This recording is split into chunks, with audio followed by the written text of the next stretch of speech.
ଯେତେବେଳେ ଶିଶୁଟିଏ ପାଠ ପଢ଼ିବାକୁ ଆରମ୍ଭ କରିଥାଏ ସେତେବେଳେ ପରିବାରକୁ ବହୁତ ଟଙ୍କା ଖର୍ଚ୍ଚ ଉଠାଇବାକୁ ପଡ଼ିଥାଏ। କିନ୍ତୁ ଏବେ ସରକାର ଏହିପରି ଏକ ଯୋଜନା ଆଣିସାରିଲେଣି ଯେଉଁଥିରେ କି ଆପଣଙ୍କୁ ଆଉ ଟଙ୍କାଟେ ବି ଆପଣଙ୍କ ହାତରୁ ଖର୍ଚ୍ଚ ହେବ ନାହିଁ। ଓଲଟା ଆପଣଙ୍କୁ ସରକାରଙ୍କ ତରଫରୁ ଟଙ୍କା ବହୁତ ମିଳିବ।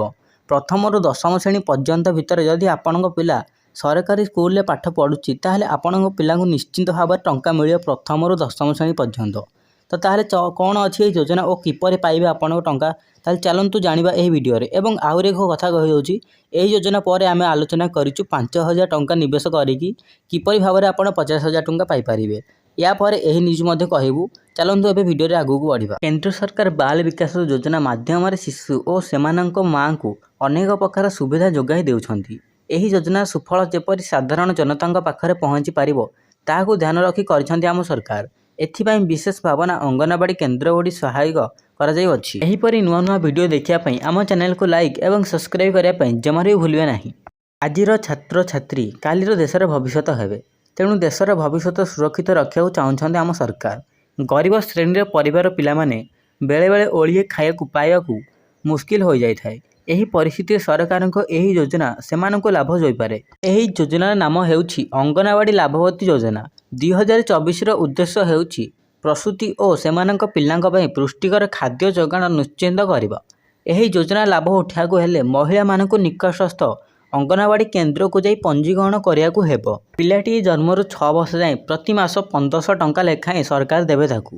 ଗରିବ ସୀମାରେଖା ତଳେ ଥିବା ପରିବାର ବର୍ଗର ମହିଳାମାନଙ୍କ ପାଇଁ ଏହି ଯୋଜନା ବିଶେଷ ଭାବରେ କାର୍ଯ୍ୟ କରାଯାଉଅଛି। ଏଭଳି ସହାୟତା ମାଧ୍ୟମରେ ପିଲାଙ୍କ ଶାରୀରିକ ତଥା ମାନସିକ ସ୍ୱାସ୍ଥ୍ୟର ପରିବର୍ତ୍ତନ ହୋଇପାରିବ। ଏହି ଯୋଜନାରେ ସାମିଲ ହେବାକୁ ହେଲେ ଆପଣ ଅନଲାଇନରେ ମଧ୍ୟ ଆବେଦନ କରିପାରିବେ।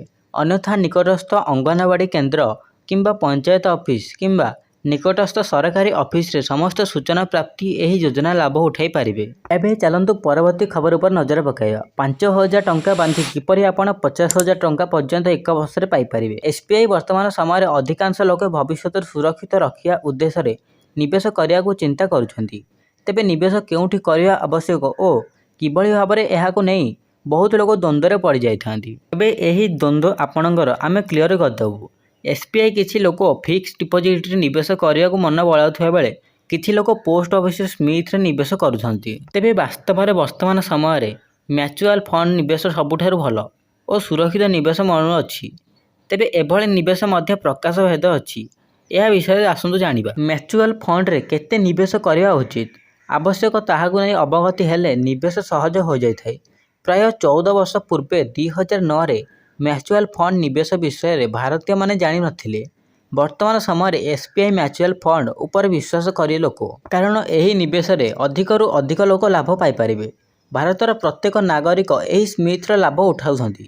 SBIର ମ୍ୟୁଚୁଆଲ ଫଣ୍ଡରେ ଯଦି ଆପଣ ପ୍ରତି ମାସରେ 5,000 ଟଙ୍କା ନିବେଶ କରୁଛନ୍ତି ତେବେ ବର୍ଷ ସୁଦ୍ଧା ରିଟର୍ଣ୍ଣ ମିଶାଇବାକୁ ଆପଣଙ୍କୁ ଅତି କମରେ 49,044 ଲକ୍ଷ ଟଙ୍କା ପାଇପାରିବେ। ଏବଂ ଯଦି ଆପଣ ବର୍ଷକୁ 5,000 ଟଙ୍କା ଜମା କରିଛନ୍ତି ତାହେଲେ ଆପଣ ବର୍ଷକୁ 50,000 ଟଙ୍କା ପାଇପାରିବେ। SBIର ସ୍କୁଲ କ୍ୟାପ୍ ମ୍ୟୁଚୁଆଲ ଫଣ୍ଡରେ ନିବେଶ କଲେ ଆପଣଙ୍କୁ ଆପଣଙ୍କ ନିବେଶ ଉପରେ ଅଧିକ ରିଟର୍ଣ୍ଣ ମିଳିବ। ଆପଣ 5,000 ଟଙ୍କା ନିବେଶ ଆରମ୍ଭ କରିପାରିବେ।